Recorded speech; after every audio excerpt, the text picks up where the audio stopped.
Started. My name's Lisa Freeman. I'm a senior advisor with the Stanford Medicine Center for Improvement, and it's my pleasure to facilitate this SMCI lecture series call today. Before I start, I just want to acknowledge people who work really hard behind the scenes to put this series together, and that includes Samantha Kling, Stacia Verlander, Katie Brown Johnson, and Laura Holdsworth, and of course, we always have excellent support from Selena Meza. So thanks so much to all of you for all the thoughtful work that goes into selecting the topics. And we are also going to, I believe starting with the next lecture series, we're going to start standardizing our time so that we use the second and fourth Tuesdays of the month at noon, so that you all can know more in advance exactly when these lectures occur. Just a reminder, we always tape them and we put the slides and the recordings on our website so that you can access them later. If you really like to talk, you can point it out to your friends. And then finally, Selena will be putting in the chat some the CME code for this talk if you'd like to claim CME credit. Okay, with all of that out of the way, it's just my honor and my pleasure to introduce today's speaker, Hurley Smith. Hurley has a master's in healthcare administration. He's also a Lean Six Sigma Master Black Belt, and he is the director for the Stanford Medicine Improvement Team at Stanford Healthcare. And he began his career, I think this is such a wonderful story, he began it in 2012 at the Baptist Healthcare System in San Antonio, Texas. And after some mentorship and training, if you can believe this, as a relatively new performance improvement consultant, he was sent out by Baptist parent company Tenet. So he's out educating all of these executive teams in the Tenet system about lean and daily management systems and improvement in healthcare all around the country. And you can imagine what a daunting task that would be for a relatively new person in improvement practice in healthcare. But if anybody was up to the task, it is Hurley. And it is our great good fortune that in 2016, he came to Stanford Healthcare. And you're going to see today through just Hurley's presentation and then his knowledge on this topic of the history of 200 years of perspective on improvement, that he has just a palpable passion for improvement and helping people and helping improve healthcare. I asked Hurley, I know Hurley well, but I asked him for a fun fact that I could have his permission to share. And he said part of his love of improvement is that was how he met his wife, Margaret. And so, again, one of the people I admire so much at Stanford Healthcare and Improvement. And Hurley, with that, I will turn it over to you. Thank you so much, Lisa. And thank you to all of you for your time this afternoon. It takes a special group of people to spend your lunch break listening to somebody talk about 200 years of improvement history. And I thought an interesting place to start this conversation was with a humble question. And that question is, why study improvement science in the first place? And I'd like to think that the reason many of us study improvement science is because most of us know what life is like without improvement science. And I wanted to use a tangible example to get us on the same page about what that life looks like. And it starts the same way for most of us. At work, it starts with the identification of a problem. It's before you, and all of us have to ask ourselves this one question. And it's not a scientific one. It's a very human question. And that question is this problem worth it? And I'm going to hopefully ruffle a few feathers with this, but no, we don't just run around our jobs seeing problems and solving everything that we see. We know on some level that we only have so much capacity to solve problems. And so we have to decide. And about 80% of the time, the result of that decision is no, it's not worth it. But we're good employees, so we don't just ignore the problem. And so typically what we do is we all put them on our list. Now, all of us have a list. Maybe some of it's physical, a paper and pen. Maybe some of it has lists in Outlook. Maybe it doesn't matter where your list lives, just that we all have this list. And the other thing about this list is that there's one thing all of our lists have in common. And that is stuff falls off the list. And it's not a reflection of our performance. It's just, like I said before, there's too many problems, not enough capacity. So invariably, something's going to fall off the list. And when things fall off the list, you see the same problem again, which is that first moment of frustration as a professional. I saw it, and here it is again, and I didn't do anything back then, but now it's here. And so you're already starting to feel a little bit of the frustration involved with a world without improvement. But let's talk about the 20% now. If 80% go on a list, there's got to be a 20% that we decide, I see a problem, I am the solution, I'm going to do something about this. So we expedite it, we give it our full attention. And the first question we ask ourselves is this something I can fix myself? No, but for the sake of argument, let's say the answer is yes. Usually it's no, but let's say it's yes. You can fix this problem yourself. So great, you're going to go ahead and solve that problem. And of course, the following question is, does the problem stay solved? If the answer to that question is yes, then that means that you've come to work, identified a problem, solved it yourself, and it stayed sustainably solved. Go ahead and call it a day. Go home. You've identified a unicorn, capture it for scientific study, because we know that this is just not a phenomenon that happens to us very often in professional life. What's more likely to happen is that we're going to see the problem. We can't necessarily solve it ourselves, but we can do something. We can put a Band-Aid on it, a workaround, something to get us through the day. It's not going to address the root cause. And as a result, we're going to see that problem again. But this is sort of a typical occurrence for most of us at work. So let's play this out. We said that was an unlikely scenario where we can think we can actually fix something just ourselves. So the more likely scenario is that you've identified a problem and you know you're going to need somebody who can help you fix it. Great. So you find somebody who can help. Now the question becomes, do they have time to help you? Now, I say this with all humility. Stanford is the best place in the universe to work. I fundamentally and truly believe that. Nobody doesn't want to help you at Stanford, but everybody has lists. And their list isn't always the same as your list in terms of priorities. So it's nothing personal. Sometimes people just can't prioritize the same things that you prioritize. So what do? We'll handle it by email. It's all good. We don't have time to meet. We'll handle it by email. And what happens is paragraphs of words fly through the night at each other, and we're not really getting on the same page. We really don't know who's doing what when, but we're doing a lot of emailing. And of course, the net result of this is the same, is you do some sort of a workaround, something to get you through the day. You're leaving the root cause unaddressed. And again, you're going to see that same problem again and again and again. But let's take a slightly rosier scenario. You've identified a problem and you've even found somebody who's willing to help you. And the question then becomes, great, can the two of you fix it together? Unlikely. Most problems aren't created by one or two people. They're created by teams of interdisciplinary people. So you can't fix it together. That means you're going to need to schedule a meeting with the people who can.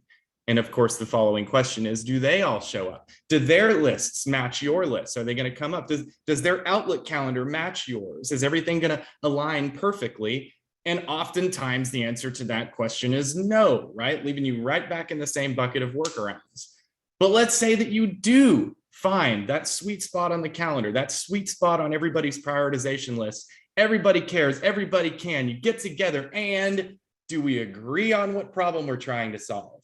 If you've approached this conversation without a method, you know the likelihood of that being favorable is very, very low. So you don't agree on the problem, you're back to workarounds, you're back to leaving the root cause unaddressed and the problem repeating itself. But let's go one more step further and say that we're really hitting the sweet spot on this deal. We've identified it. We've got people together that we need to solve it. They all have the same calendars. We get them in a room, we meet, we make a plan to fix it. And then about 6 weeks, I would say, later, somebody says, wait, like who was doing what again? That thing, were you going to do that? Was I supposed to do that? And somehow the wheels seem to fall off for reasons unrelated to intent, just that we didn't have the momentum that we began with when we started this journey. And so I present this to you as what I believe is a more accurate representation of problem solving in real life without improvement science, which begs the question, why is improvement so hard? And those of you on the call, if you signed into this lecture, I'm sure that's not a tough sell for you to agree that improvement is in fact hard. But I have good news. I've done plenty of research and I figured out who to blame this on. I know exactly who to blame the difficulty of improvement on. And the most directly responsible person is this guy.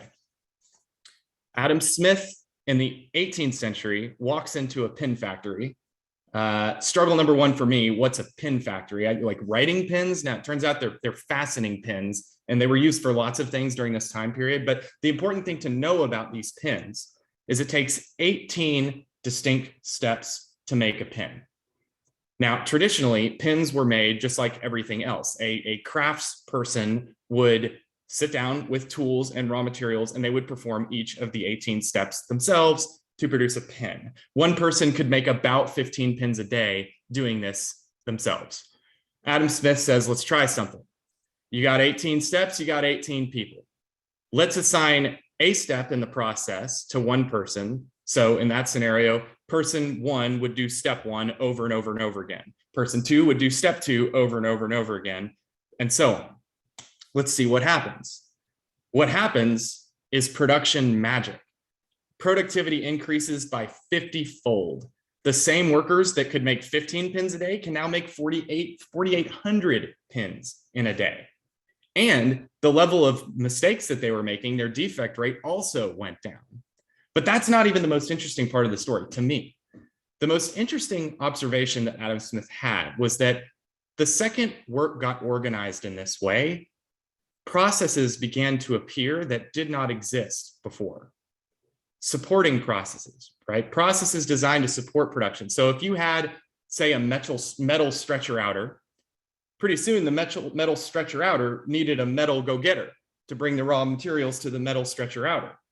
And before you knew it, the metal go-getter decided, man, it would be really helpful if I had a metal stalker so that when I get the metal for the metal stretcher outer to do the stretching out, I could just go to this stock place to get the metal.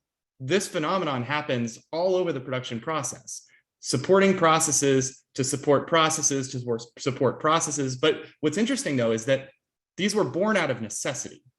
They were created because they were needed. They were not designed. And they certainly weren't designed with any end in mind.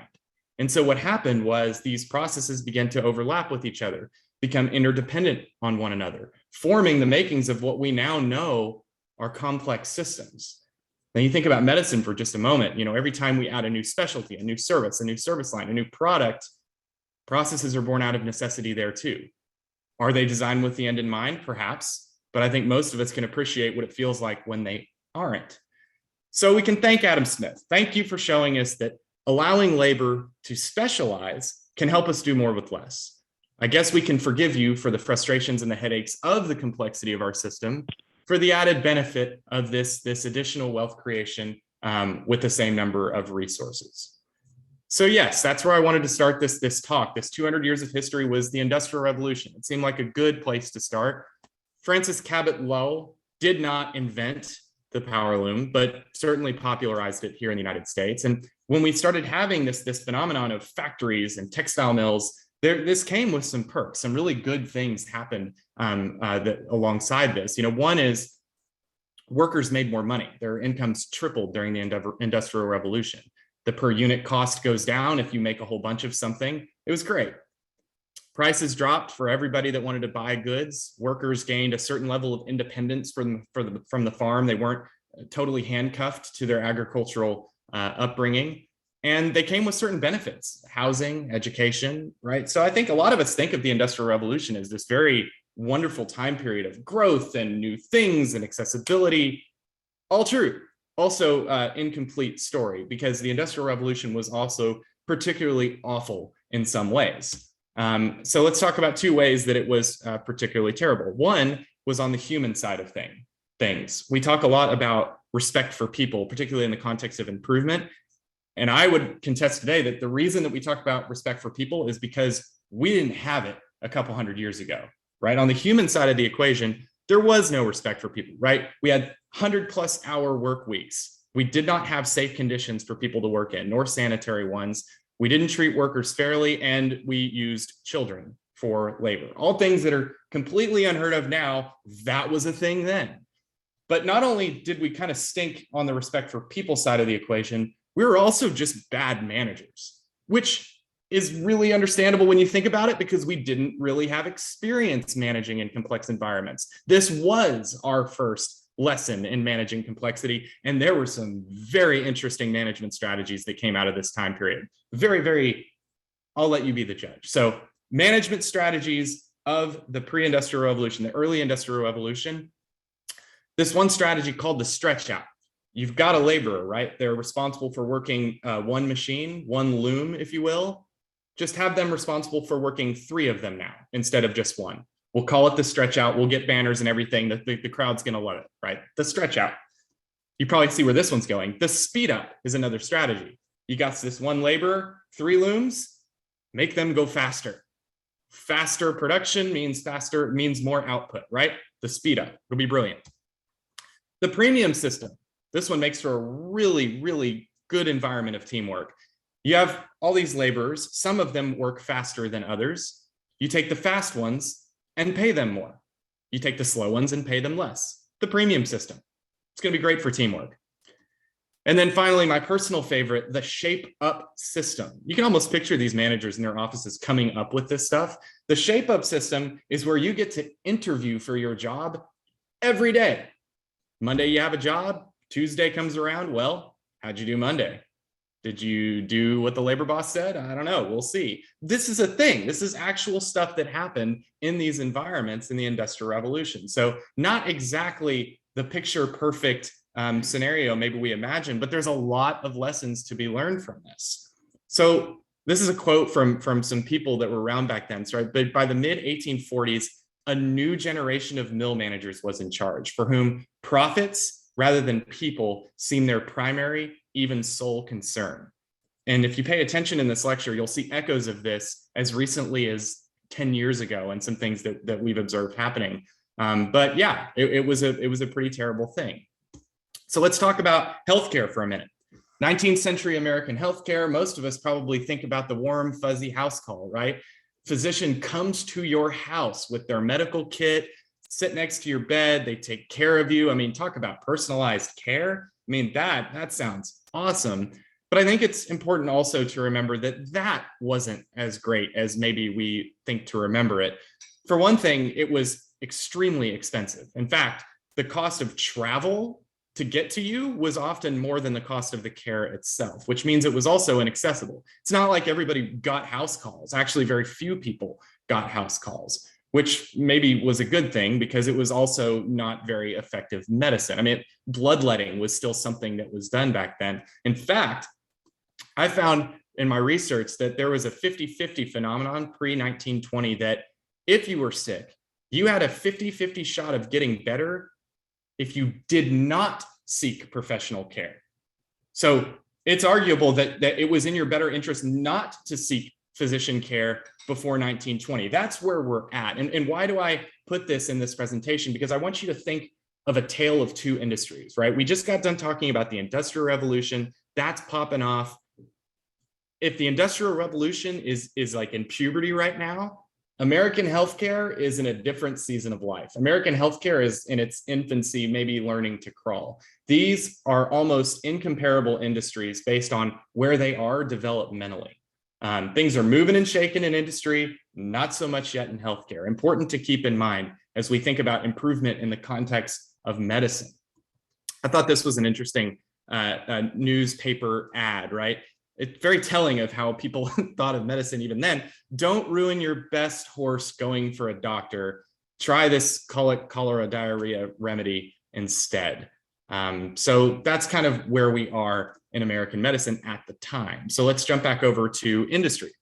Things are going fast, right? Fast and furious in terms of what we're learning about how to operate in this new complex environment that is production. Frederick Winslow Taylor is known as the father of scientific management. What do we get from Frederick Taylor? Well, you can pretty much thank Frederick Taylor for every process map you've ever done. You've done a time motion study. This guy was the pioneer. His main thing was he worked in these machine shops, these machine factories, and he wanted to study process, the many ways of doing something, and finding the best way. Deep study on exactly how work got done. We also have him to thank for removing the ambiguity from performance measurement, right? I mean, this guy was the first one to say, hey, like, we need to measure performance and define what good is. But he also had this philosophy, and it wasn't an unusual philosophy at the time. The idea was that managers should do the thinking, workers do the working. Managers have the ideas, workers do the executing, which in today's language, that's called telling others how to do their job. But at the time, that was kind of the thought, right? So this is an important lesson to reflect back on. Like, yeah, we had that one wrong. We know what it's like when you take away the agency of workers. There's an eighth waste named after this, not doing what he's talking about doing. But we actually thought this at one point in time. Good to reflect on. You knew I was going to talk about these two guys coming into this, no doubt. My hope, though, is that I will give you a different perspective on these two characters in history, maybe a perspective you hadn't thought of before. Henry Ford, Sakichi Toyoda, both industrialists. Henry Ford on the American side founds the Ford Motor Company. Sakichi Toyoda on the opposite side of the Pacific Ocean founded Toyota Loom Works, which would eventually become Toyota Motor Company. Born around the same time on opposite sides of the ocean in completely different environments, Henry Ford in America, what do you have in absolute abundance? Fuel, labor, space. Sakichi Toyoda, Japan, what do you not have in abundance? Fuel, labor, space. Exact opposite, in fact. They have very little natural resources for fuel in Japan. Their labor force is not massive and transient like in America, and they don't have space, certainly not relative to American standards. So we wonder about the differences in the philosophies that were born out of these two industrialists. Of course they were different. The anecdotes that we have from Henry Ford are him dancing up and down the production line, screaming, remove waste, get everything out of the way of production, never stop the line. And you got Sakichi Toyoda on the other side of the ocean designing a loom that stops itself from producing the moment it detects a defect. Completely different philosophies. And imagine how much more costly it was for Sakichi Toyoda to make a production mistake compared to Henry Ford. Ford makes a production mistake, who cares? Make 10,000 cars, cover it up with volume. Toyota makes a production mistake, that can hurt. So we have a different foundation of upbringing in the way these two people think. This will become important later on in the presentation. Let's talk a little bit about World War II, right? 1940s, what could war possibly contribute to improvement? Quite a bit, actually. Statistical sampling was a big contribution, right? Believe it or not, during wartime, we actually, in the beginning, tried to QA every single thing we produced. Completely impractical, actually impossible. You can't do it, right? So statistical sampling became a very useful and popularized tool for making sure that the goods that were being produced during wartime actually did what they were supposed to do. Training within industry, train the trainer. I like to joke that 80% of our improvement projects have a train the trainer strategy baked into the back end of them. And I joke about it, but it's because it is a very effective way to spread knowledge. This was born out of World War II. We had a workforce that basically disappeared when everybody went to war. We had to train new people and we had to train them from scratch. So we have World War II to thank for this. And we also had this sort of agency isn't the right word. We had this emphasis placed on quality that just did not exist before. Again, in America, quality, not exactly the highest priority. Why? Because there wasn't a lot of competition. And we were making so much of goods that it didn't really matter. Consumers didn't have a choice to shop around. But in wartime, it mattered because you can't have goods that you're depending on to win a war break, that don't do what they're supposed to do. So we had the beginnings, the early foundations of quality infrastructure in World War II. Spoiler alert, though, they all pretty much disappeared after the war. They went down as soon as they went up, or as quickly as they went up, much to the chagrin of these guys, who you also probably knew I was going to talk about. Deming, Duran, American quality engineers, very, very unhappy with the fact that quality isn't getting more of center stage than it was in America. But guess who was super interested in overcoming their reputation of poor quality? Japan, right? During Reconstruction, Japan, unlike American industrialists, was very interested in what these two gentlemen and others had to teach them about quality management. So while we are not learning about quality in the United States, Japan is drinking from the fire hose, as they say. But what could war contribute to modern medicine? Quite a bit, actually. So with mass casualties, you have a wealth of surgical experience that comes from this. Opportunities to mend bones, graft skin. You also have infection-related deaths, right? That leads to new antiseptic techniques. You have new drug therapies, antibiotics. We learn a lot from war, as terrible as it is. And this, I will go ahead and say to you, is medicine as an industry entering puberty for sure. Around this time period, we see massive growth in medicine, right? Not only our knowledge of medicine, but also if you look at physicians as a percentage, physician specialists as a percentage of total physicians, in 1940, it was like 20%, rising to 80% specialists in 2016. And think about it, back on the Adam Smith thing, right? Supporting processes, you get a new specialty, a new therapy, a new way of delivering care. That comes with new process. But what's slow growing is the infrastructure to coordinate all that. It's not like it's designed with the end in mind. The tentacles of the healthcare monster, in my view, are growing around this time period. So let's talk about another one, Vietnam War, moving forward in history a little bit. The contribution to improvement science here, believe it or not, the importance of measuring success and what doing it wrong looks like. By the way, we measured lots of things in Vietnam War, right? We had performance measures for everything. And it was one of those things. We wanted to measure if we were winning or losing in the war. And this guy, Robert McNamara, who's the Secretary of Defense at the time, actually has a fallacy named after him, which, by the way, top 10 goals in life for me don't have a fallacy named after you. That sounds pretty dark, but this one's super interesting, though, at the very least. Involves making a decision based solely on quantitative observations and ignoring all others. You may be thinking, yeah, that sounds like a fallacy. That doesn't sound good at all. But I tell you, I remember early in my career when I was traveling the country, I walked into a CFO's office, and on the wall, there was a plaque that said, "In God we trust, all others bring data." People love this plaque, even me at the time, but there's a yin and yang here, right? I mean, are we really suggesting that data is the end all be all, that it's the only input we should be looking at? I think that's a slippery slope. And so did this sergeant on the front lines of Vietnam. This is an excerpt from this sergeant's diary of what it felt like on the front lines in this quant-driven, measurement-driven culture that we had. "I can make it read like we scored a great victory against the forces of communism and evil. It's easy. Call somebody's house an enemy structure, call a bomb shelter an enemy fortified position. Bingo. Facts and figures. We win. Not only can I do it, I have to do it. They don't want to know the truth." Next time you think about what it feels like when somebody asks you, "Hey, are you going to meet your SMART goal?" They want to know the truth. All right, brings us to 1980.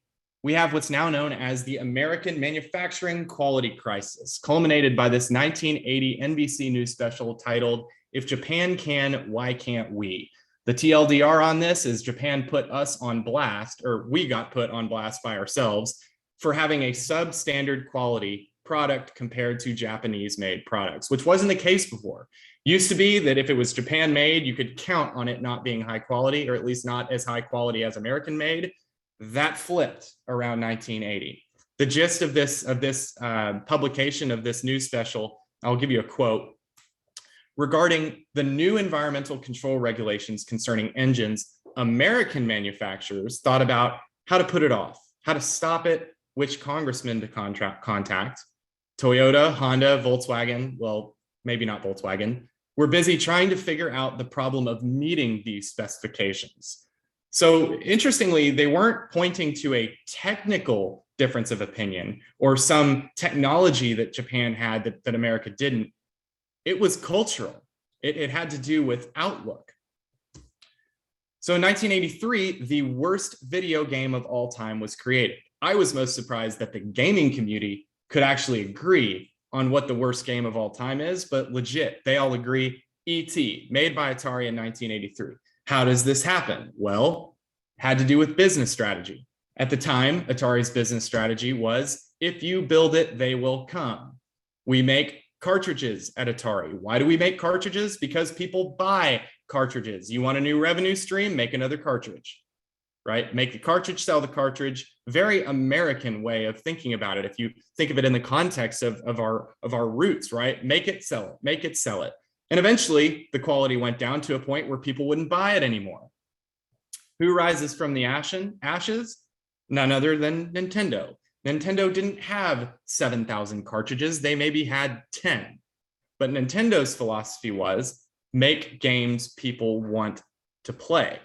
Now, I've got a great quote from Hiroshi Yamauchi, who was the president of Nintendo at the time all of this went down. He had a great perspective. Atari collapsed because they gave too much freedom to third-party developers, and the market was swamped with rubbish games. Now, Nintendo also used third-party developers to make games, but no game came out for Nintendo that didn't get this with it, right? A Nintendo seal of quality. I still remember as a kid seeing this seal, right? If it didn't pass quality standards, it did not go to market under any circumstances. And I think that their reputation won out in the long run as a result of it. But America gets the picture. We have got to get good at managing for quality. And hilarity ensued once again at management strategies that just didn't go well. The first one is called exhortation. If you picture a manufacturing floor, you can probably see banners somewhere that say annoying stuff like, get it right the first time, or safety is always top of mind. You know, those annoying phrases that are completely unhelpful. That was a management strategy. Interesting fact that Deming's 14 points on management, one of his 14 points was get rid of exhortation. That's how much Deming hated this, but it was a thing. Management by wandering around. This one sounds more innocent, right? Managers making spontaneous visits to the floor, saying hello to employees. That's okay, right? I mean, that sounds like going to the Gemba. That sounds like going and seeing. Surely that one's all right. Unless you've ever actually done this. If you go with a high-level executive to the front line of where work gets done without any kind of structure, any kind of clarity around what their role is, what the frontline worker is, awkwardness ensues. I witnessed this firsthand. Margaret was with me on many of these walks. Lots of face touching, very, very uncomfortable if not handled well. And then finally, matrix management. Everybody in healthcare, for the most part, I think is comfortable with interdisciplinary teams, right? Doctors, nurses, techs, dietitians, pharmacists, physical therapists. Matrix management is you organize them into teams according to their discipline. Doctors get together, they solve problems. Nurses get together, they solve problems. Pharmacists get together, they solve problems. I don't think I need to expound much more to know what a disaster that management style was. So finally, we get some light. The Navy adopts something called total quality management. It has these 4 basic principles, right? Leadership is responsible for improvement, process drives outcomes, use statistics to measure performance, and involve and empower the front line. I would bet if I asked half of you what lean was, you'd probably say some variation of these 4 things. And I can't help but think that these 2 guys are either highly annoyed or laughing at the fact that they had been saying this for 4 decades at this point. But we're still finally kind of catching up to what it means to do improvement well, to do quality well. So we'll give it the benefit of the doubt. You know, you cross the finish line when you cross the finish line. 1991, the machine that changed the world. This, ladies and gentlemen, is where the word comes from. Technically, it was from Krafvik's paper before this book, but for all intents and purposes, it came from this book, right? Lean in the context of manufacturing. And what this book was a tale of 2 industries, right? Japan, United States. In Japan, you have a voice of the customer demanding luxury cars for politicians, small trucks for farmers, large trucks for merchants, efficient cars for city dwellers. And in the USA, whatever works on the farm, right? The demand for variation just wasn't the same. Environmentally, I mentioned this a bit before, Japan didn't have a huge labor pool. They had a culture of lifetime employment. They didn't have a huge tolerance for turnover and limited geographical space. You take the exact opposite of that, you got America, right? Highly transactional labor culture.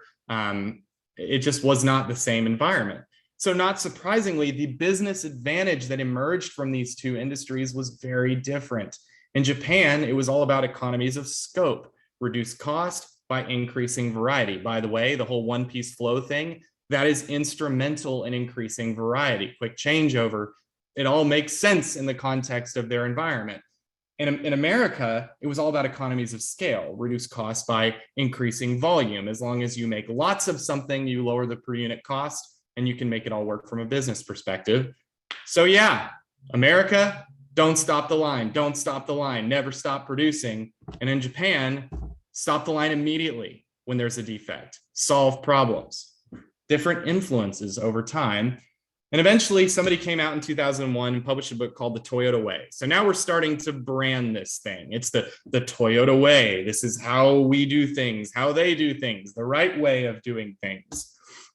1993, Motorola coins Six Sigma, right? This is another improvement methodology emphasizing statistical analysis to solve problems, eliminate variation. And of course, it wasn't long after that, somebody published a book called The Six Sigma Way. So now we have Toyota Way and Six Sigma Way. And there's this solid gold quote from Joseph Duran. And yeah, I just can hear the irritation in his voice when he must have said it. There's nothing new here. They've adopted flamboyant terms like belts with different colors. I have one of these belts. The American Society for Quality had long ago established certificates, such as for reliability engineers. Wait a minute. We already do this. We call them reliability engineers. What are you talking about, black belts? So this whole branding and rebranding methods and yours isn't the way, this is the way. Yeah, we got a history of that. Let's jump back to healthcare. 1996, I'm saying America, healthcare finally joins the quality revolution, right? The Dartmouth Atlas Project comes out and shows us that we've got wild variation in Medicare spending. Yikes. Followed by that, 1999 to Error is Human. We've got a wild rate of death by medical errors. Ouch. Ooh, zoom out. I don't know how I did that. And then, did I just break it? There we go. And then in 2001, we have Crossing the Quality Chasm, calling for total system redesign. So American healthcare has got the message that we've got to do something. Meanwhile, in the improvement community, we're bickering over whether Lean or Six Sigma is the most correct way of doing something until some genius says, you know what, it's both and. We're going to call it Lean Six Sigma, and it's going to be the best of both worlds. I'm here to tell you, on the Lean side, you've got a methodology that has a bias towards action. Go out, test, let's see what happens. On the Six Sigma side, you've got a little bit more of a bias towards discipline. This improvement team at Stanford Medicine, yeah, we use both. It's situation specific. We take the best of both methodologies and we use them insofar as they make sense. But around 2005, we have this momentum created, this wave of popularity among all things Japan, Toyota, Lean, book after book after book. I was on this wave. Hell, I was consumed by this wave. My career started at the beginning of this wave. But what's interesting about the way these sorts of buzzwords take hold in a culture is everybody kind of had their own perspective on what it was all about. Some people saw it as just about problem solving. And then somebody would say, no, that's unenlightened thinking. It's about culture. And then somebody would say, oh, but have you heard about True North?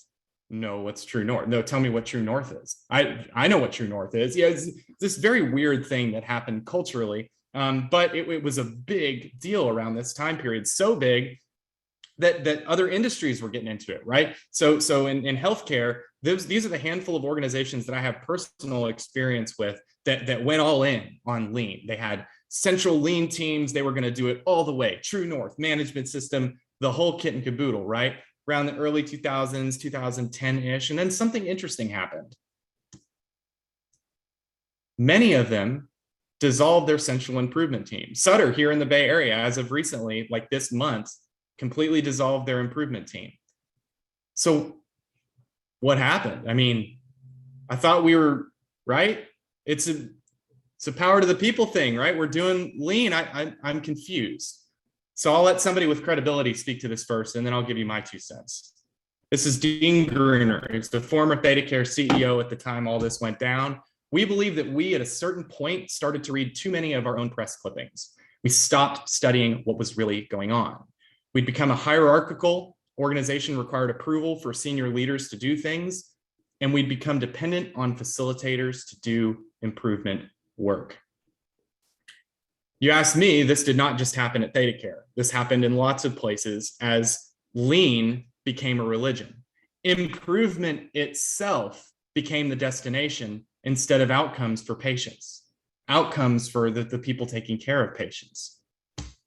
But really, if you ask me, it comes down to this. Organizations cannot improve if they cannot breathe. And things that can put organizations under distress from the inside are things like unstable leadership. Anytime anything becomes a religion, whether it's improvement or chasing profit or labor rights, if it becomes a religion, that can jeopardize improvement. And then an unstable workforce, right? If you don't have a stable workforce, you don't have stable intellectual capital to build off of. And then from the outside, of course, financial pressure, regulatory ambiguity, and an identity crisis. If you don't have that vision, if you don't know where you're trying to go, how do you know what problems to solve? How do you know what to improve?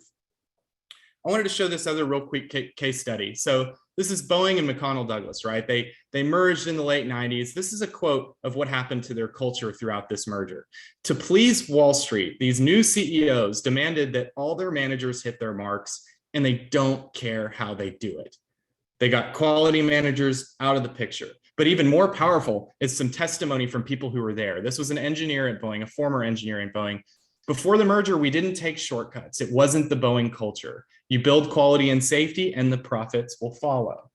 Then all of that changed. Here's a quality manager. With Airbus coming on, that's their competition. Boeing quit listening to their employees. Every time I'd say we have a problem, they would attack the messenger. No methodology in the universe is going to solve for these types of problems, right? These types of problems, these types of things are real threats for us all to be discerning of as we travel along our own individual improvement journey. Even more interesting, right? Even more recent is, y'all remember when all the toilet paper disappeared? Yeah, the Wall Street Journal wrote an article about this. And guess what? We found a scapegoat. It's lean's fault. Now, the article is actually, I'll leave it to you to read and decide what you think, but the editorial comments is the best part ever, right? So these people are arguing about whether or not this was lean's fault. Some people said, yes, in fact, we need a new paradigm of business optimization in which profitability and resilience are equal priorities, each deserving of measurement and monitoring. And then somebody would fire back, hey, the root cause of the shortage isn't the result of lean. Then somebody would say, actually, it probably is lean, but here's the thing, Toyota would rather manage these blips than invest millions of dollars in unnecessary facilities. We should actually follow Toyota's example. I'm not going to weigh in on who's right or wrong here. I just want to point out the fact that this is still a hotly debated topic. What is the one best way to do improvement? Is it lean? Is it Six Sigma? Oh, we have agile now. Should we be doing that? Maybe we all need to buy waterfalls, right? It's a brilliant question to be asking of whatever methodology you choose. Does lean work, right? Does my chosen methodology work? And I wanted to show you guys what the author of that book, The Machine That Changed the World, had to say when asked this question. Is lean becoming a thing of the past? Is it no longer the way, the truth, the light? And Womack says, this is Jim Womack, by the way, I'm not worried that humans are ever going to stop worrying about how to create more value with less of every sort of resource. And I don't care what they call it. So here's my final word. We need to get away from a place where we turn methods into a religion or we try to attach binary value judgments to methodologies. Try not to think about methods as working or not working. Just like any system, there are parts that work well and parts that don't. The key is to be discerning.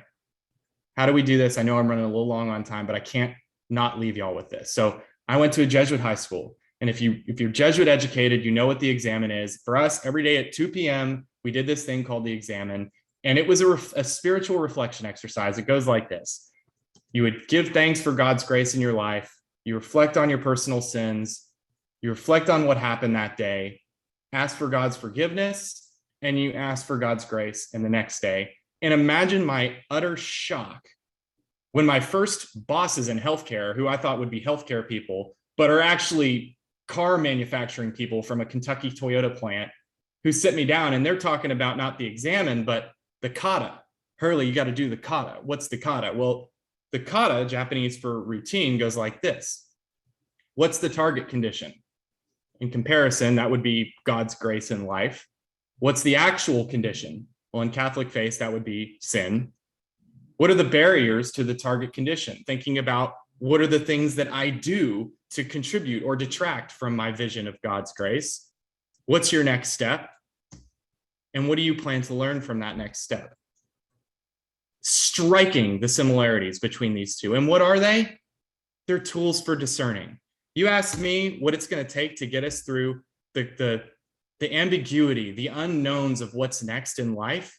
It's critical thinking. It's being able to discern our way through these problems and to come up with solutions that make sense and not cling to our methods or our tools or our dogma as though they're lifeboats that are going to get us through, because nothing is more powerful than our ability to think as people.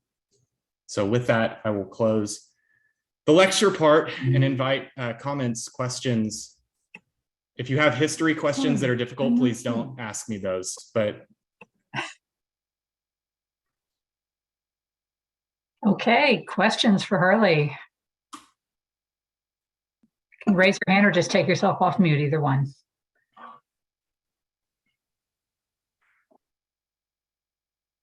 I just have to say, I just loved this presentation. And I have worked with Margaret a lot, but have never had the pleasure of meeting you. And it's just great to meet you in this way.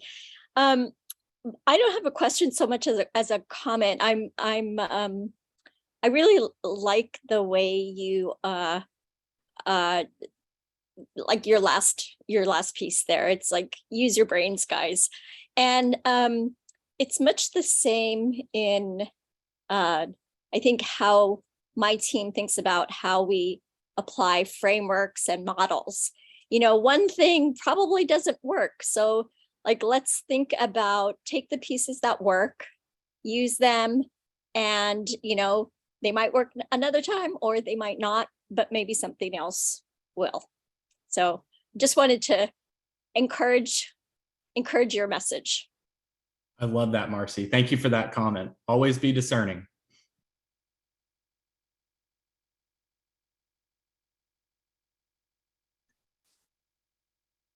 I see a question in the chat. Hurley, we are inherently resource constrained in healthcare.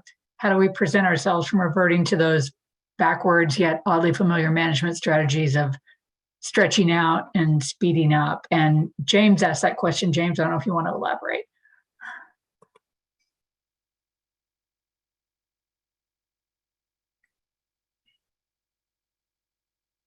James, you're on mute if you're elaborating.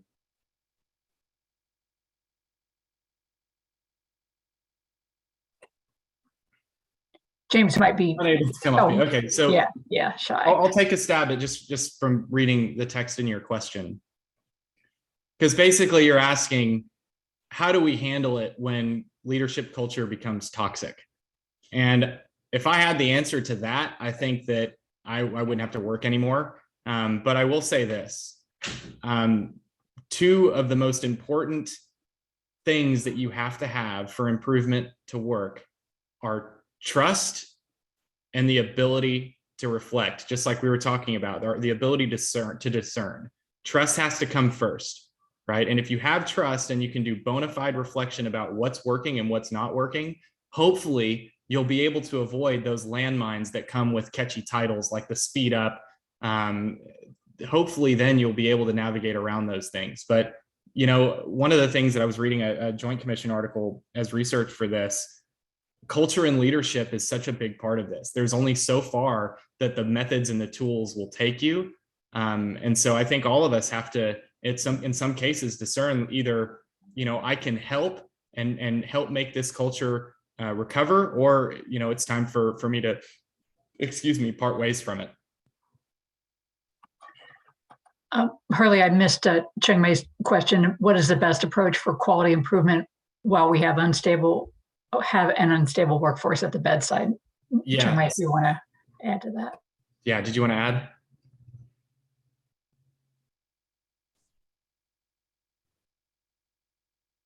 I'm assuming no elaboration. So what I'll say is I actually get asked questions like this more often I'd care to admit, but it's basically, Hurley, I'm trying to do this A3. I have no leadership. We're incredibly short-staffed. We're living every day just to survive. How can I do this A3? And the counsel that I give is you don't. If you'll remember from my slide, you can't improve if you can't breathe. And so if you're in a situation where you're living each day just to survive, you've got to focus on taking care of yourself first. It's like Maslow's hierarchy, right? You have to handle just the basics of survival, get that down, and then you can talk about performance improvement, right? You can't become an Olympian if you have a sucking chest wound, right? You have to take things, in the order that they present themselves to you, in their order of relative importance. So yeah, like significant improvement, like complex improvement methodologies, they're not going to be terribly useful if you're in emergency operations mode, or if you're not in some sort of a stable environment. Now I get it, like there's short staffed, like I can't breathe, I'm drowning short staffed, and there's short staffed of wish we had more, but this is our new normal. So that's what I would say, is if you're drowning, focus on swimming first before you get into trying to do advanced, improvement methods. Seth, you have your hand raised. Would you like to ask a question? Yeah, great talk. Thank you very much. So you did say that one of the, you showed that the matrix organization is one of the major failings of management philosophy that we've adopted in the 20th century, and seems that the solution to that could be cross-functional tiger teams, if you will. And that's, I guess, a part of the question. And thinking that might be the solution in healthcare, that seems to be how the operating teams work, right? You get a bunch of highly specialized professionals in a room together, all working on the same problem, and they all collaborate terrifically in a very intense short time period to, operate on a given patient. But that's not how the rest of the healthcare organization works. So if that is the approach that could work, how could we spread it further, I guess, is the real question. A, is that the right approach? And B, could we make it work outside of the operating theater? Yeah, so, I can speak to, well, first of all, I try to avoid absolutes. It just comes through in my style sometimes to speak in absolutes. If there is a problem that is 100% owned, controlled by one discipline, then maybe you only need a team of one discipline to solve it. What experiences has taught me is that most problems aren't like that. They're owned and touched by many disciplines, and to solve problems effectively, you've got to have representation. You've got to have representation and input from everybody that has a part of that problem if you want to solve it in an effective, sustainable way. So I would argue that, yeah, the vast majority of the complex problems that we're trying to solve today in medicine, they need an interdisciplinary team. And it's interesting. So I don't want to speak to exactly how you do it in one setting or another, but I can speak to some of the challenges and learnings along the way as we've attempted to do this, right? Because there's this balance of, I want a fully representative team, but I want to be respectful of people's time. So maybe what we'll do is we'll have some people that are full-time members going to every team meeting, but some people who will bring in ad hoc. And I'll tell you, this practitioner's opinion today is that that's been a very frustrating experience, because you're bringing people up to speed all the time. And you better believe that one meeting that you need that person to not be ad hoc and you need them to be there, that's going to be the day they're ad hoc and they're not at that meeting. So it's tough, because what you're talking about is a huge investment in people's time to show up to team meetings. And maybe that means there are certain disciplines at that meeting that the content of the meeting isn't relevant to them, at least not directly relevant, but they need to be there for the context of it. So I would argue, if you're wanting to do improvement by the book, the best way that we know how, it's got to be a fully represented team for whatever the problem is you're trying to solve. And not every problem is going to require every single team member, but the ones that do, man, I feel the pain. And this still happens to me. I feel the pain every time I find out I'm on a team that doesn't have a very, very important stakeholder on it that we just found out that we need for this problem. So I think that to a little bit more directly answer your question, how we accomplish that is where that critical thinking is going to have to come in. We've got to be flexible. We've got to be creative. We've got to figure out ways, especially in the procedural environments. It's very, very difficult because you're in ORs all day, right? Like it's difficult to pull off the line and do this kind of work. But that's the challenge, is how do we get full representation, full ownership in these problems so that we can solve them effectively and be good stewards of our labor resources, because all this stuff takes time out of people's day. Hurley, we have one more question in the chat. It's by TJ, and he says, first he says, philosophical question, how do we know improvement is necessary? And then he says, asked another way, how can we best decide what level of improvement effort is worth the cost? Yeah, this is a great question. So that TJC article, really interesting. I'll have to share it, Lisa, to share with everybody else, but it was an evaluation of all the hospitals that are doing lean and which ones were successful and which ones weren't. And let's say that 75% of these hospitals said that they're doing lean, and only about, I want to say like 45% of them had a true north vision, said that they had a true north vision, which always kind of makes me scratch my head. It's like, okay, so you have no idea where you're going, but you're solving problems and you're improving stuff, but you don't know where you're going, right? There's a little bit of a contradiction there. So to answer your question, how do we know what improvement is necessary? Usually boils down to two categories to me.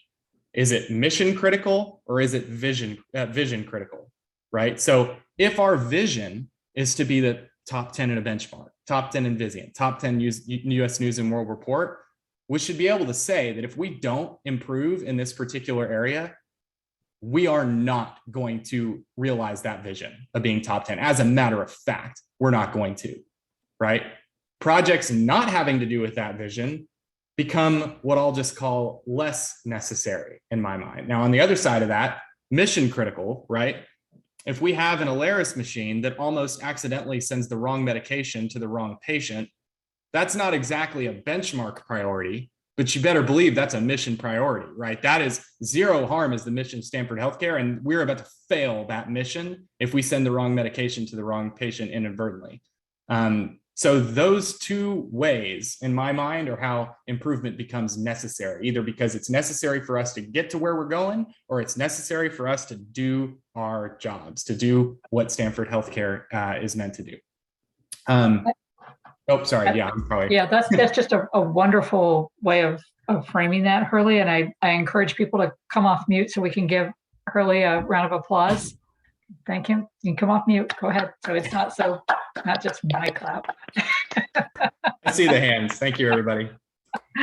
Thank you so much, Hurley. And if you send us that article, we'll put it with your, I feel like I'm on a podcast. We'll link it to the show notes, but we'll link it to the lecture series notes. So thank you so much. It was just delightful as always. And thank you so much for everybody participating.